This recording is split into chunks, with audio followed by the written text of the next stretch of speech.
I'm going to allow them introduce themselves right now. So let's hear from you and the great work you do at YEF. Good afternoon. Good afternoon. My name is Iwalola Akejimo, and I'm the Executive Secretary of Youth Empowerment Foundation. Awesome. We have a dental lady here as well. Good afternoon. I am Precious Oyedele, and I'm the coordinator of the Women's Hub of the Youth Empowerment Foundation. That's awesome. Thank you so much for being here. Thank you for having me. They both look radiant, by the way. It's just that you can't see them, but they look really, really nice. All right. So let's just dive straight into the conversation. Why is Menstrual Hygiene Day important, especially in the Nigerian context? Not so many people have heard about Menstrual Hygiene Day. So I know some people are wondering, what's that? How many days do we want to have? Okay, so one of the key reasons why menstrual hygiene is important is because a lot of young people and even women at large suffer from what you call period poverty. Mm-hmm. And when we say period poverty, it's not just about you affording, sanitary towels for your period. It's also about you having access to, let's say, water, Yes. and not just water in the house, but water in public spaces, so that when you go out and you're on your period, you can change with confidence, and also to talk about issues around how can we be more supportive of girls and women who Yes. have their periods. Yes. I mean, how can boys, how can men be allies to support women during their periods, and also to have a clear-cut understanding of the fact that there are just so many women out there who cannot afford sanitary towels, who do not have access to water, and who don't have a supportive environment in the home and even outside for them to have their menstruation with Yes. dignity. Mm. So some of these issues are issues that we want to throw light on. And you find out that at least about 1 in every 4 women in Nigeria don't even have the resources to buy sanitary towels. I agree. Not to talk of now being able to use sanitary towels and use them with dignity when they have their period. So these are some of the huge gaps that we have in the country, and these are some of the things we want to throw light on. Even though the federal government has done quite a lot in the sense that they've removed the VAT on sanitary towels and all that, but then it's not just about the availability of sanitary towels. It's also about water. It's also about you being supportive, in the home environment and also in public places. Because when you go to markets, for example, how many markets even have toilets? How many toilets have water running? And do you even have privacy for a woman to even be able to change when she goes to the market? Those are some of the key issues. I don't think that market, I don't know. Because many times the management of the toilets in the market is not even properly done. So that's also a problem. That's also a problem because you get there, the whole place is messy, no water, no. Don't even have Don't even have. I can't even say I've seen a toilet before in a market. That's how bad it is. And one of the things we also think about is that the people who are in the market now, they're mostly women and girls. And So how do they do it? Exactly. When they have their periods, they don't go to the market. Is that what happens? And then when you also go into schools, it's almost the same problem. In terms of water not running, people not having privacy. Do you have toilets different for boys, toilets different for girls? Even in churches, in mosques, do you have all these facilities in place? So these are key issues that we need to reflect on and see how can we make it better, how can we work together to make the situation better for women so that they can have their periods with dignity and they have a more supportive environment. I agree with you. I really, really do agree with you. Now, when we talk about menstrual hygiene management, what does it actually mean? You've said a lot of things concerning that, but for somebody listening right now, they want to know what it actually means and how we can be more practical about it. What does it actually mean, menstrual hygiene management? Okay, so what it means, it's in several parts. So maybe let's just try and unpack it. The first thing about menstrual hygiene management is, do girls have information about what menstruation is? Who tells the girl child about what menstruation is? I mean, if we talk between just the three of us now and say, oh, how did you know about menstruation on your first day? Are you prepared? That's one aspect of menstrual hygiene. Is you knowing where you can access sanitary towels, affordable ones, and also how to use it and how to dispose of it, and also how to take care of your body when you're having menstruation. Yes. How many times should you take your bath in a place where you don't even have enough water to take bath? Maybe once. What Will do you you be do? able to and take your bath twice because you're having your menstruation.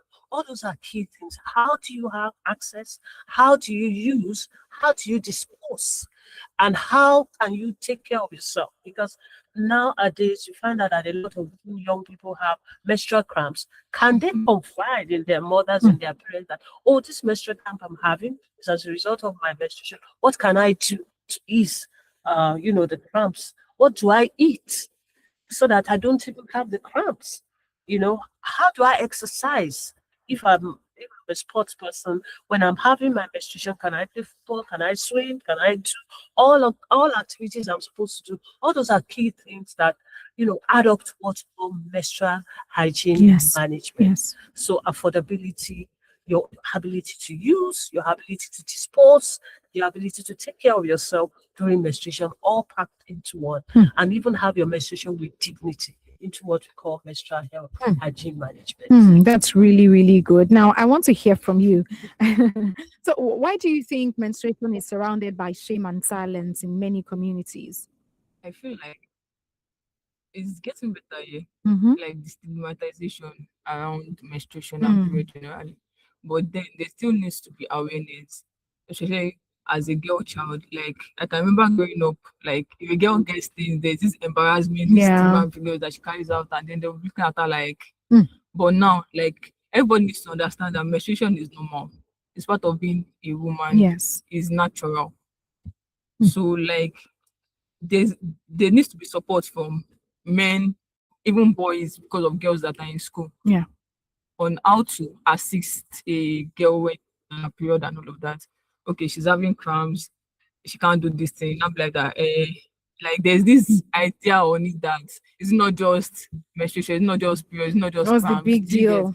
Is there's a what's called about it that is not a big deal, but it's actually a big deal to some people because we have people that during their menstruation, like their cramps is really, really crazy. Like there are people that even fall sick within that period Mm-hmm. and don't be able to do some things that they do on a normal day. Yeah. So there's a need for support, like when it comes to cramps, people going through cramps during their period and all of that. That's Just to very add to true. what Precious has Okay. said is that when a couple of projects that we've had, which actually train boys and men on what women and girls go through, you find out that a lot of them that are informed are even more supportive. Mm. They're even the ones pushing it that, oh, my mom is having her period, Mm-hmm. I need to do more, and then my sister is doing this, or my friend is doing that, and so I need to be supportive. And so when girls get stain, just like Precious has said, it's no longer what is going on. I mean, how did she know that she was supposed to have a period? We don't even support, but then we're not quite there. Mm. We need to do more. So that's what we're saying. That's really true. There's indeed a need to do more, especially for people who are just younger generation. They need to be more aware of what's going on. Now, many young girls begin menstruation without proper information beforehand. Absolutely. I mean, for me too, while growing up, we got to hear it more from school when all of these sanitary pad companies will come to your school and educate you about it. But in our households, we don't really talk about it. Parents do not. I don't think parents are not free to talk. Not too I many think parents. I They think don't. it's a little bit about people, women, and even men not being free about Mm. discussing some of this, not just menstruation, reproductive Sexual health, issues. sexual Yeah. issues. And honestly speaking, I keep telling people, none of us would be here if our mothers is not menstruating. Mm-hmm. And so it's really part of that, like Rachel said. And so women, I mean, it's not really just the responsibility of the mother to tell the This child note. about Okay. menstruation. It's both parents. Mm. I mean, and I've discovered that over the years, when even your father tells you that, look, you are that this menstruation is a process and you're going to go through it, and these are the things that you're supposed to do. It's even stronger than when mothers do the Tell you. talking. So we encourage men that, okay, so please talk to your daughters about menstruation, help them buy their menstrual pads. Mm. And that breaks a barrier, Yeah. on the fact that, okay, my dad is going to buy my And it sanitary sort pad. of creates And so a if when you have bond. questions, Yes. you can go to your father, you can go to your mother, you can go to your guardian, Mm-hmm. about it. So this issue of not being able to, talk about it, it's something that we need to address, and we need to address it now, because it's like a pathway to getting information from the wrong person. Yes. If you don't talk about it, then the child is going to get the information, and social media is out there. Elsewhere. You can get the information on social media. You can get it from your friends who don't know anything About just like it. you, and then they give you the wrong information. So we need to start talking. Yes. Parents need to start engaging. Guardians need to start engaging, and giving the accurate information about menstruation. Okay, so why do you think that some parents are not so free talking about it? Is it because while they were growing up, they also didn't see a model, somebody to tell them, oh, this is menstruation, this is how it happens? Why are parents now, why are they shy? Like, especially menstrual issues, sexual issues, they don't like to talk about, they feel uncomfortable talking about. So why are parents like that, and how can they come out of that? As somebody who, you've done a lot of educational programs from YEF talking about these things with parents, with boys, and all that. So why do you think this happens to parents, and how can they overcome that? It's an element of what the culture, the stigma attached to some of those conversations. That's I true. agree. But we need to break that, like I said. So, and then some parents feel that they're not equipped. They feel they don't have the skills to talk to their children about. But that's not the situation. A child that you're bringing up, that you're disciplining, and that you're paying school fees, and that you're supporting and you're feeding, you should feel free to talk about it. Yes. So it's a stigma in the, it's a cultural stigma. Is so many myths around it, and a lot of parents actually believe that if I talk about menstruation and I talk about sexual and reproductive health, maybe that would be a license for somebody to start misbehaving. That's not the situation. That's not true. It's not the more information the child has, the more you are empowering the child to take control of their lives. So I said, please, parents, we'll continue to appeal. You have the necessary skills. And if you think you don't have the necessary skills, you can reach out.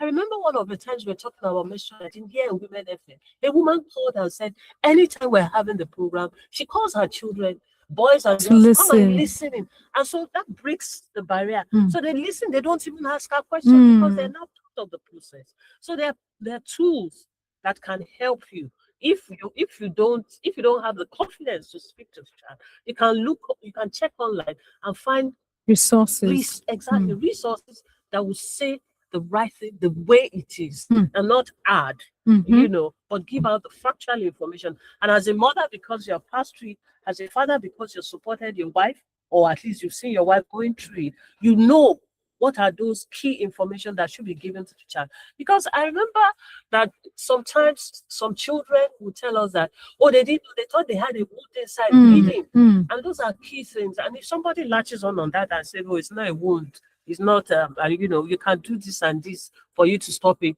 That's, like I said, it's like a pathway to getting this information and getting a child abuse. So parents, the stigma is there, but we need to work against that stigma. Yes. Because menstruation is a normal biological process. It is. And that is how it should be treated.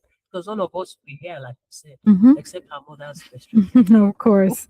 Okay, do you want to add to that? Like, I feel like it all boils down to parents making them a safe place for their children. Yes. In a way that their children can go to them and talk about anything. Like, they are the first person their children thinks about when they have, because I've heard of people that they start menstruating, and their parents, even their They mom, had say, no "Don't know idea." about it." Do you get? Like, if the home was a safe place, if the parents were like safe enough for them to confide in, they would have known. That's why, like, now, even if like tracking menstruation and the likes of having irregular menstruation, longer cramps and all of that there are some times that the child needs to see a doctor, like, Yes. if it's irregular and all of that, but she does not even know who to talk to. She does not have anybody to talk to. Because some parents can easily just say, oh, you're pregnant, that's why you're So if the home was a safe place, like if the parents are safe, like if the child sees the parents as a safe place, like our mom or dad will be the first person to go to and talk about things like that. That's really good. And one of the things we also encourage parents, if you feel that you need some level of support, we can support you to go through that process. And it's one of the reasons why the Women's Hub here in Arepo, which Precious coordinates, is open to women, and they can come in and find out, okay, so how can I support my child through the process? How can I help my boy child to understand what menstruation is, and several other sexual and reproductive health issues that you need to have conversations with your children now before they get the wrong information from social media, before they get the wrong information from dubious individuals who now use, that's opportunity to do all manner of things to the children. That's true as well. Because of our time, I want you to actually talk about some of the things that YEF is doing. You've mentioned the things you do with the boy child, helping them have understanding on menstrual health and how they can help the girl children. Now, what practical interventions is the Youth Empowerment Foundation currently implementing around menstrual health and adolescent well-being? Okay, so Youth Empowerment Foundation, I want to say it's quite good. I mean, was started in 1995, and so we have offices in Lagos, here in State, and then Abuja and Ibadan. And so one of the things we do is to ensure that young people have the necessary skills and opportunities to be able to contribute to development. And we do that in several ways. One is economic empowerment. When you say economic, we provide vocational training for young people so that they can build their skills and earn income and contribute to, to the development of the communities. And so what we do calls to young people, if you have a particular vocation that you want to study and you don't have the resources, you can come to us and we provide resources for you, fund part of the vocational training, and then you can, and there's so many, from IT to hairdressing to tailoring to catering. It's so diverse across all our project sites. That's one. Then we do a lot of sports for development interventions. We train taekwondo and football, particularly across about 40 schools in Nigeria. And we also provide life skills training during the sports for development activities. The reason why we narrowed in on sports for development is because we feel that wellness is a key thing for children. And we use the sports to also teach several things, like I said, life skills, and we provide even the resources for sports like taekwondo, uniform footballs, and the like. And then here in Ogun State, we have a women's hub, and the women's hub centers around ensuring that young women can have access to gym, they have access to cardio, that is exercise opportunities, which is free for them. The gym is not free, but the cardio is free. Every Saturday, you can come in and exercise and also interact with other women. And a lot of men are using the resources more than the women. So that's why we're saying, women, please come out, come and exercise, come and also interact with other women and learn a lot about nutrition and how you can make your families healthier. So specifically in terms of menstrual hygiene, now we provide menstrual hygiene information across. We have training manuals and we have facilitators who are volunteers who use these training manuals to train girls not only in schools but also at the community level. And what we do is our beneficiaries, the girls themselves, will also train, because Nigeria is so big. There's a limit to how much you can reach each child. And so we train our beneficiaries to also reach out to peers, and we set targets for them so that the information about how to take care of yourself, where you can get cheap menstrual products, and how you can even make your own reusable menstrual pads. All those facilities we provide, so that menstruation is a thing of dignity, is something that you should look forward to. I mean, not to be shy about, and also have an understanding of how you can help yourself and your kids. Thank you so much for this conversation. For those who are listening, I would like to get in touch with YEF. How do they do that? How do they maybe an address, a phone number for us to get to reach you and have a better conversation for somebody listening? We have Instagram page, TikTok page, we have a Facebook page, and our office is located at 43 Akere Lane in Surulere in Lagos. And like I said, we have a women's hub at the Civic Center, which is at Journalist SC Phase 1, and you can walk in, and our hours of work is between 7 to 11 and 4 to 8. Mondays to Saturdays, except Sundays. That's when we're not. So please feel free to drop in and get more information. Okay. Precious, I'd like to hear your final words before we say goodbye. I don't know what to say. All right, thank you so much. This would be the end of this conversation this afternoon. And as we mark the Menstrual Hygiene Day, let's all remember that menstruation is a natural part of life. It's not a source of shame at all. It's not a source of shame. Every girl deserves dignity. Every girl deserves access to resources and materials that helps her feel safe in her body. A special thank you to the Youth Empowerment Foundation for joining us today and for the great work that they continue to do in empowering adolescents and advocating for sexual and reproductive health rights in Nigeria. Thank you Thank so you much very for being much for here. having those women who made up there. Thank I you. appreciate the time. Thank you Thank so you. much. You're listening to WFM 91.7. My name is Finfua Kirami. Thank you for staying with us.